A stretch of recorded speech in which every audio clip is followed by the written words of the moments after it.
Good. What's good? Welcome to another episode of the Man Cave podcast, and I'm your host S. Scott, and I thank you for tuning in. On this episode, we're going to be doing a little recap. We're talking about the New York Knicks season so far. Also, we're going to talk about the devastating injury to Daniel Jones of the Giants and how our season is just turning went from bad to worse. But if this is your first time turning into this channel, please hit that like and subscribe button and also share it. And also, like I said, let's get this subscription up. If you like the content, just saying comment on the comment below. Also, leave a like and share and things like that. But also, with no further ado, let's go to the intro and let's get this thing started. Who's got the rocket launcher? I say we blow it up. Now fire that thing.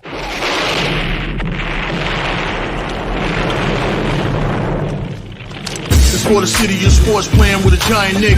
With my man S. Guard. That's him. You feel the vibe? That's me. We going live. That's us. That like button shared, you been subscribed. Stadium. That Met Life, Big Blue, home of the Braves. Yeah. That turnpike, you can see that's where the game's played.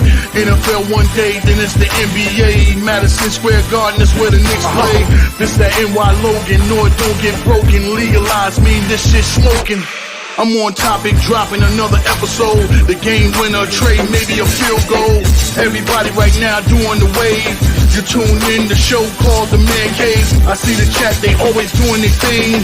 Big views, 85-inch screen. The game's on, you rush and bleed. Made calm, you on the road and chill. Do the watch along. The show's on, the host, you know it's S-Guard. It's no telling the panel filled with guest stars. You're now rocking with the voice, you know what it is. It's your boy J Boogie. You're now rocking with my man S-Guard. I support him to the fullest, you heard? My man Mike Blaze. This is Alter Production. What that mean? We about to alter everything that's playing. Tune in. My man S.God. Support the show. Subscribe, share it. Most importantly, hit that like button. Yeah, let's get it, fam. Yeah, welcome Big Blue Nation, welcome Knicks Nation. Like I said, in this episode, we're going to talk about the Knicks and also about the Giants. But, first let's dive into the Giants. Like I said, man, this is just a recap from like the week before and stuff like that. It's like just when you think the season was have a chance to turn around, you know what I'm saying? We was getting to, so I would say like the part of our schedule where I think was like some winnable games and stuff like that to hopefully we could turn it around. And then all of a sudden, like first quarter injury, Daniel Jones in the first quarter had a devastating knee injury. I was watching the game, when I saw it, I kind of, off the rip, I already knew what it was, just the way, like I said, it happened. Like he just backed up, dropped back to pass the ball and his knee just buckled with no contact, nobody around him. And, when you see something like that, you already know what it is, man. It's a serious knee injury. Even though he was able to walk off the field under his own, without no help. But still, I know some people are thinking like, he probably avoided the worst because he was able to get up and walk off. But sometimes with an ACL tear, you can still walk off, and, it's still a serious injury, even though people might not think it is, but it is, and like I said, he went into the tent, he went into the locker room. But like I said, looking back at the play when I was watching it live, and I was just like, oh man, that don't look good. That don't look good. I was like, man, this one he was coming back, man. It's like, he missed the last 3 games with a neck injury and stuff like that. So, we was happy he was coming back. Giants fans was happy he was coming back, so that way we see what we can do. Because with Daniel Jones, Andrew Thomas is also back. John Michael Schmitz came back the game earlier. Evan Neal returned. So, we just thought like, hey, this is a perfect game, to see what would happen. And like I said, we didn't even get out of the first quarter. And already, like I said, one bad injury, and that was it. So from here on out, man, the season took a grim turn. So, Giants fan, like I said, the only thing we're going to do, we're going to soldier on and see what happens. You know what I'm saying? This is the time where you get to find out what your team is really about, what they made of and things like that. So we'll see what the other guys do. But like I said, that was a huge blow, a very huge blow to the Giants. You know what I'm saying? Like most people already written right in the season. I'm saying the season basically is over, with the injury to Daniel Jones. I hope that's not the case, but as always, you just never know, man. But like I said, because we're down to now Tyrod Taylor, our backup quarterback, he's out also. He's on the IR already with a rib injury. So he's going to miss at least next 3 games and possibly more. So now we're down to our third string backup quarterback, Tommy DeVito, and then we also saw Matt Barkley, put him on the practice squad. So hopefully we'll see what happens, man. But like I said, at this point, it doesn't look good. As far as Daniel Jones, I heard for Daniel Jones because you know what I'm saying. Like I said, he's been through a lot. You know what I'm saying, and I know this season hasn't gone the way that we thought it was going to go. Everybody been criticizing because of his contract. The contract that he got, and say he wasn't worth it.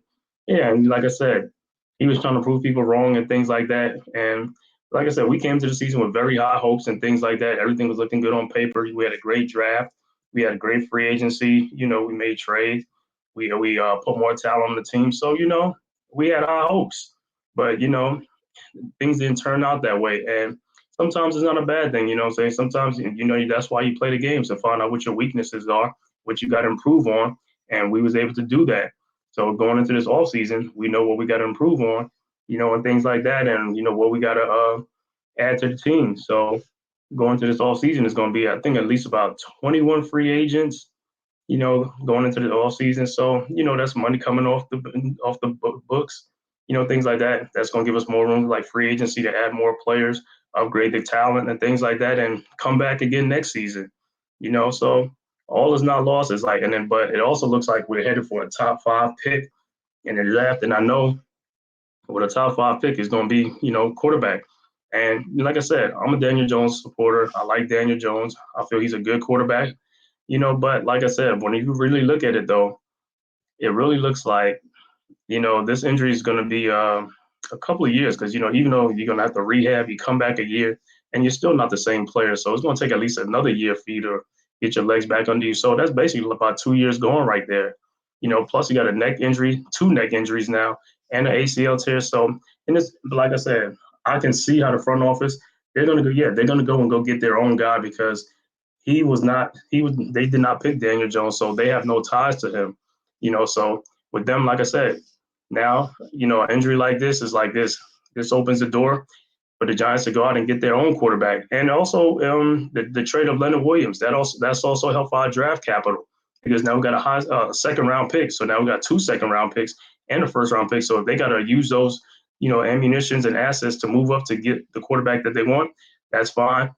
Me personally, if I'm at number 3, number 4, I would take Marvin Harrison Jr., the wide receiver out of Ohio State. He's a generational talent. He's a man child, being almost in the mold of Calvin Johnson. Me personally, you can't pass up on that. You got to take that. You know what I'm saying? So you can get Marvin Harrison, second round. Who knows? Maybe one of the quarterbacks can fall back and fall into the second round. It could be a Bo Nix. It could be a Michael Penix. You take them, the other second round pick, you get another offensive lineman like a guard or something, one of the top guards. So you start plugging them holes on your team, and the draft is the cheapest way to go to do that, to upgrade the talent. So like I say, you get those 3 like that in the first three rounds, first 2 rounds, and then you got a third round pick too. You can pick a linebacker, or you can pick another defensive tackle or an edge rusher, something like that, or who knows, maybe the top linebacker will still be available.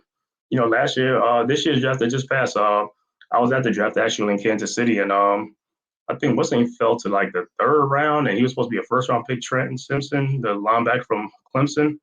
So draft time comes, things do happen. So that's the way we can go. But like I said, the season right now with Giants fans is like it's almost like I said, everybody's just like it's over, man. The season is over for us. So basically, everybody looking forward to the draft now, see what we can do.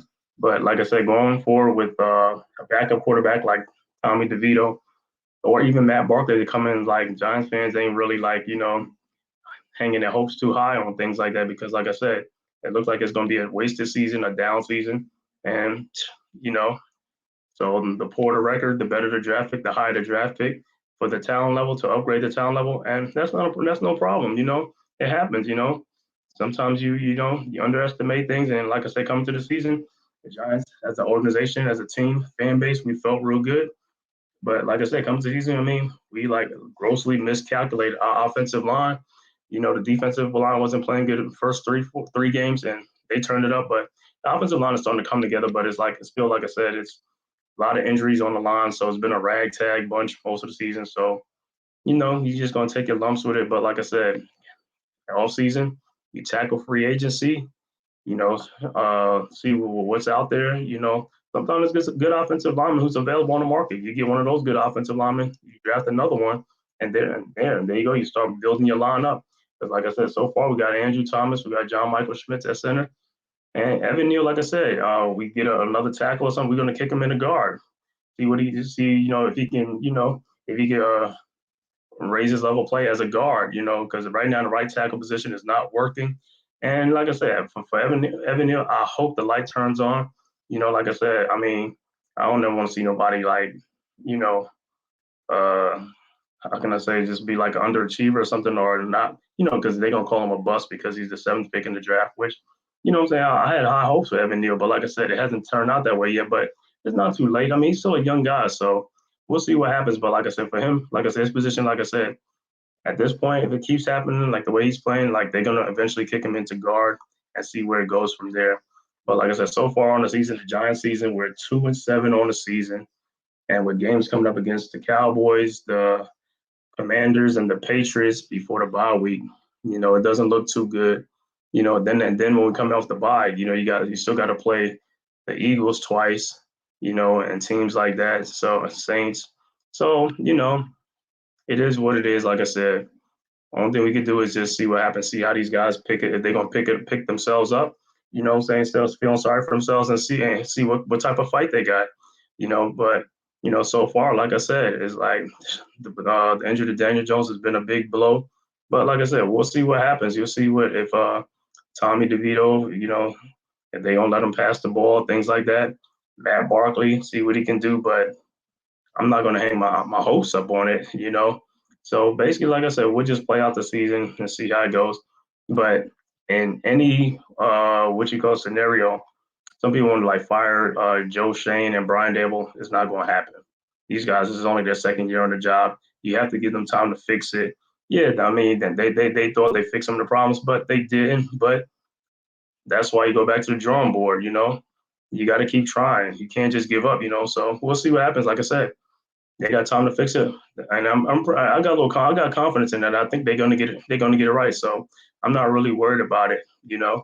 So we'll see what happens with the Giants in the season. But like I said, right now we're 2-7. We look like we're headed for a top 5 pick. Daniel Jones is done for the season with an ACL tear, so we're gonna be back to either our backup when Tyrod gets back, or third string quarterback Tommy DeVito, and we'll see where it goes.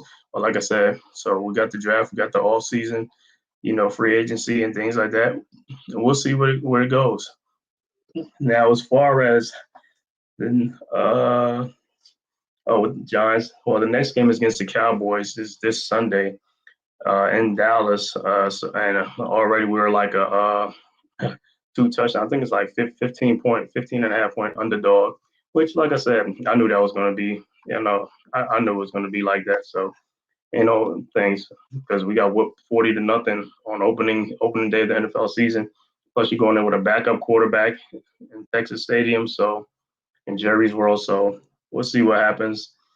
Like I said, the Giants are 2-7. Like I said, the season looked like it's a lost season. So Giants fans are not too at this point we're not too mad about it. It's like it's just, hey, we're gonna go with a third string quarterback, and we're gonna put up as much as this fight as we can. If it works out, it works out. If it don't, it don't. I'm not giving up. But like I said, it's not up to the fans.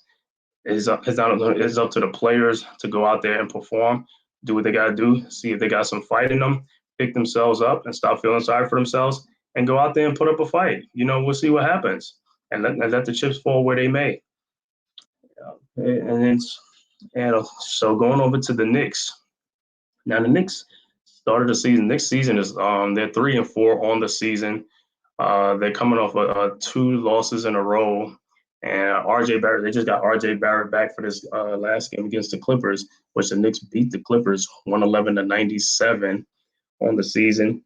And in that game, that was the debut for the Clippers. Big four, their super team. With Russell Westbrook, James Harden, Paul George, and Kawhi Leonard. So he was coming there with the big four. So people didn't give the Knicks a chance to win this game because they didn't know if RJ Barrett was going to be back. And even if he was going to be back, people still felt like, you know, like the Clippers were, they was going to win this game anyway. But that's why they play the games. It was at Madison Square Garden. Knicks beat them 111-97. And in that game, RJ Barrett on his return had 26 points, 6 rebounds, 4 assists. He was very efficient, had a very efficient game, 9 of 16. Julius Randle also had a good game, 27 points in this game. Brunson had not so much of a good game, but like I said, it's gonna be like that. You're gonna have games like that. But Brunson had 7.6 assists in this game. He's always a constant in this on this team for us. But Mitchell Robinson had a big, gigantic game. Mitchell Robinson had 13 points, 15 rebounds, and of those 15 rebounds, 9 of those rebounds were offensive rebounds. So Mitchell Robinson was a beast on the glass against the Clippers. They had no answer for him yesterday in the game. But like I said, the Knicks are 3-4 on the season. Really and truly, the Knicks have lost a couple of games that they should have won. Knicks could be 5-2 right now, or even 6-1 on the season. But that's how it goes sometimes. But can't cry over spilled milk. Like I said, we had a chances to win games. Like I said, we lost games. Like I said, some of it has been like self-inflicted with turnovers. Other ones have been free throw shooting. The free throw shooting was terrible, especially the first game against Boston, where we missed 12 free throws. You make like half those free throws, or even 8 of those free throws. That's a win. So those we just leaving money. We just leaving points, on the court. Can't have that. But at the end of the day, like I said, the season just started with the Knicks. They 3-4. They had the schedule has been tough. The first 7 games has been tough, but now they're going to be home for the next 2 games. They're going to be at home starting tomorrow against the San Antonio Spurs and the rookie sensation from the Spurs, Victor Wembanyama. And then on Sunday they'll play the Charlotte Hornets. Then the Knicks going to embark on a 5-game road trip, starting at Boston, and then they're going to go to Boston and what's that, Atlanta, and they got Minnesota on that trip. But like I said, 5 in a row. They're going to be away from them, 5 in a row at home. So like I said, we'll see what the Knicks were made of when they get on the road those 5 games. Last couple seasons, Knicks have been playing. They play much better sometimes on the road than they play at home. So that should be good. Hopefully, it is good. Like I said, everybody get back in sync. Barrett is back now, so that's another plus for us. When he's out of the lineup, that's like 20 points right there out of the lineup. So he's a big loss when he's not in the lineup, and for that matter, even Julius Randle or Jalen Brunson. So those are the big 3. On the Knicks. So you got them when you got them in the game, and you're like, you have a chance to win the game. That's all we can ask for. And so far in the season, like I said, with the Knicks and Tom Thibodeau and stuff like that, the coaching and when the Knicks have been playing, like I said, so far I don't have no really complaints about how the Knicks have been playing. It's just some game or some core. Like I said, some of it is mostly self-inflicted. It's like a lot of poor shooting from the Knicks, free throw line, a lot of missed open jump shots, things like that. But like I said, the season just started, so they'll get it together. So I'm not worried about it. So this could be a good season for the Knicks. Like I said, if they stay healthy, they should come ready, be prepared, ready to play. Like I said, I feel good about their chances. This season, if like I said, if they really step up, play the way I think they could play, they could be, like I said, a top 4 seed, even push to a 3 seed, but they could be a top 4 seed. It just depends on, if the big 3 is going to be counted on a game basis, if the bench can step up and play. And so far, the one play that I've really been excited about, like the way his play has been IQ. I know coming to the season, he was supposed to sign an extension that he didn't sign. So now he's going to wait to the end of the season. And the way he's been playing, he looked like he want to get paid. So keep it up from IQ. Like I said, I mean, he's hitting them jump shots is butter. He coming in the lane, hitting his floater, things like that. So, IQ's been good, man. So there's not too much I could complain about. Only thing of this season what the Knicks look like, the Knicks look like they're more guard oriented this season, because they traded Obi Toppin, and then they got Dante DiVincenzo, and they re-signed Josh Hart. And a couple of times this season, I've seen the Knicks go into was a center and 4 guards around them, and they're real small. So when they go real small, that means Josh Hart is playing like power forward at like 6'3" or 6'4". Playing power forward is like, you know, and that's when some teams will punish us. They'll take advantage of the height advantage and things like that. We could get in foul trouble, get out rebounded, get in foul trouble because, like I said, you're undermanned, on the court. But sometimes that could also be a good thing. It could be like a quick, fast lineup, 4 guards out there so they can move the ball, uh, speed up the pace and things like that. But like I said, so far Knicks are 3-4 in the season. Let me see the 4 losses has been to the Celtics, the Pelicans, um, Cavaliers, and also the Milwaukee Bucks. Cavaliers lost this second of a back-to-back. The Knicks won the first game, blowing out the Cavaliers in Cleveland. Then they come home to the Garden. I believe R.J. Barrett was out for that game.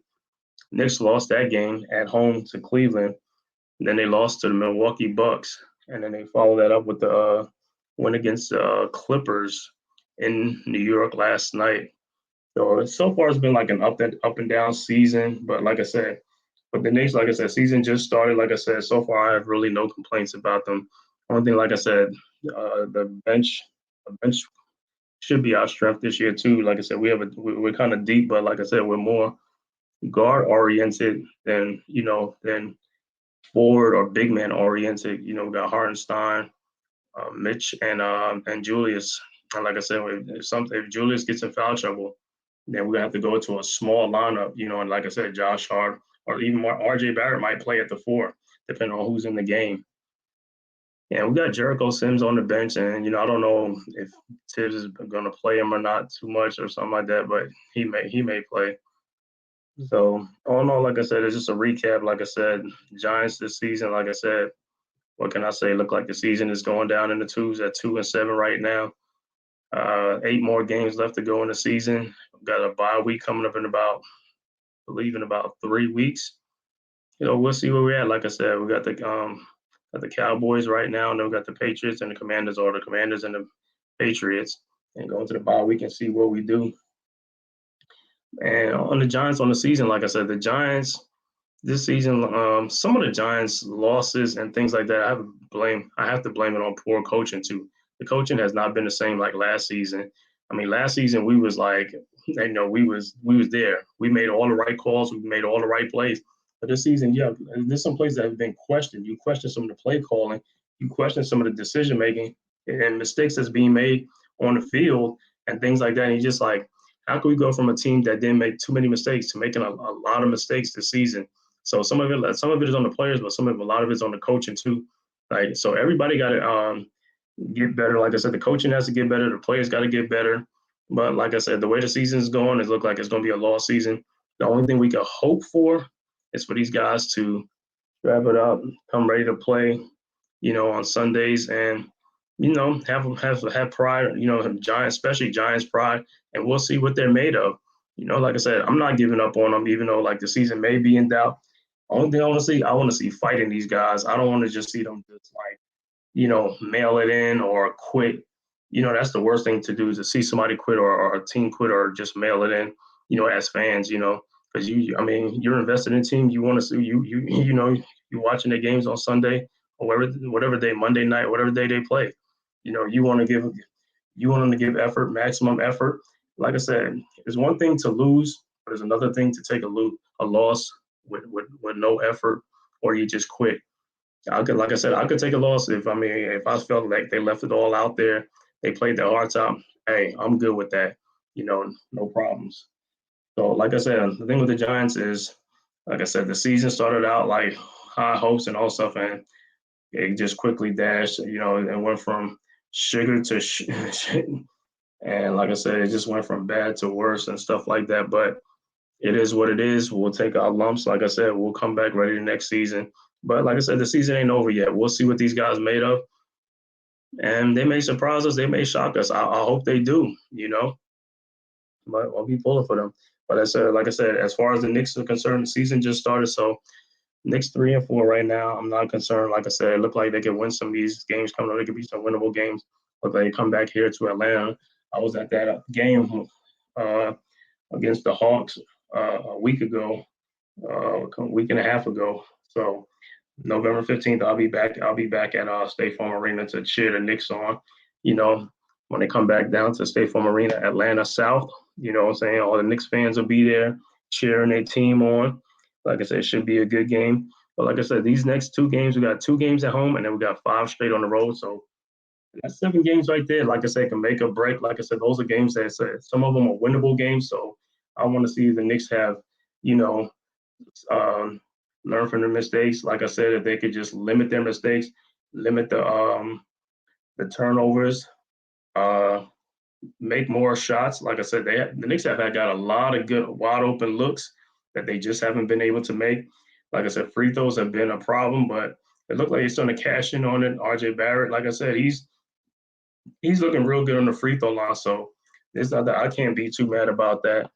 But like I said, it is what it is. It's a 3-4 season. I don't have nothing to complain about. So far, they're looking good. They just got to keep doing what they're doing and represent the Knicks. Because like I said, right now, sports don't look too good right now. The Knicks with the Giants, the way the Giants play, the Jets have been doing good. Like I said, up until last night, but for the most part, the Jets been doing good. So you got to give them their props and stuff like that. So hopefully, like I said, these guys will pull it out, man, and get themselves together. But like I said, as far as the Knicks going this season, like I said, injuries is like the only thing that I kind of worry about, like, saying to any of the big 3, Randall, Barrett, or Brunson. Because if those guys are all there, then I feel good about our chances and things like that. Randall makes better decisions and quicker decisions and don't hesitate. He should be good. RJ Barrett got to keep doing what he's doing. Settle for the mid-range shots, go to the free throw line, less 3-point shooting, attack the basket like he always does. Just keep doing what you're doing. Go to your strength. Mitchell Robinson going to be in there like a beast, as always, on the boards, controlling the paint, getting them rebounds like we need, So, like I said, only thing with the Knicks, like I said, only thing gonna come down to it, except is like injuries. And then in the regular season, like during the season, you don't know what could happen, like what trades could be made. I know it's like, everybody looking around say, well, there ain't too many more trades to be made. Superstars already set on the teams that they're already on. It's like the Knicks need another star or another like impact player. And there's not too many out there. I think the only option they got would be like Donovan Mitchell, but that'll be more towards the end of the season. And if Cleveland feel like they can't re-sign him, then they may trade him. But like I said, the only place you want to go to is the Knicks. So if I'm the Knicks, I really don't offer too much. I just let them walk here. If Cleveland, let the pressure be on them. Like, don't offer them nothing.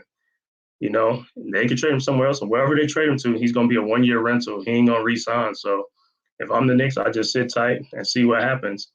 Call it bluff. Call the Cavaliers bluff. And everybody, I mean, it's open. It's not like it's a wide open secret. Like, it's a known secret that Donovan Mitchell wants to play for the Knicks. So if I'm the Knicks, like I said, I offer nothing. Plus, after the season, I think he only has 1 more year in his contract. I don't know if it's a player option or it's a team option, but after that, he'll have all the leverage. So if I'm the Knicks, I just sit tight. But anyway, thank you guys for vibing and tuning into another episode of the Man-Cave podcast. And I was just giving my update, on the Giants and the Knicks, season so far. And like I said, if this is your first time to my channel, please hit that like and subscribe button and also share it also.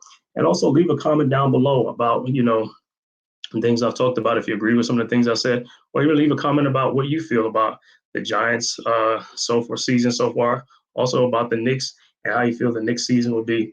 So until next time, salute to the Giants Nation, salute the Knicks Nation, and we'll see you next time.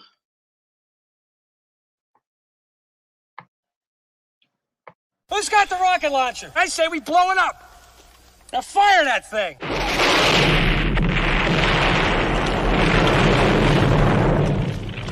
It's for the city of sports, playing with a giant Nick. With my man S. God. That's him. You feel the vibe? That's me. We going live. That's us. That like button shared, you been subscribed. Stadium. That MetLife, Big Blue, home of the Braves. Yeah. That turnpike, you can see that's where the game's played. NFL one day, then it's the NBA. Madison Square Garden, that's where the Knicks play. This that NY Logan, no it don't get broken. Legalize, mean this shit smoking. I'm on topic, dropping another episode. The game winner, trade, maybe a field goal. Everybody right now doing the wave. You tune in the show called TheMan-Cave. I see the chat, they always doing their thing. Big views, 85-inch screen. The game's on, you rush and bleed. Remain calm, you on the road and chill. Do the watch along. The show's on, the host, you know it's S-God. It's no telling the panel filled with guest stars. You're now rocking with the voice, you know who it is. It's your boy J Boogie. You're now rocking with my man S-God. I support him to the fullest, you heard? My man Mike Blaze. This is Alter Production. What that mean? We about to alter everything that's playing. Tune in. My man S.God. Support the show. Subscribe, share it. Most importantly, hit that like button.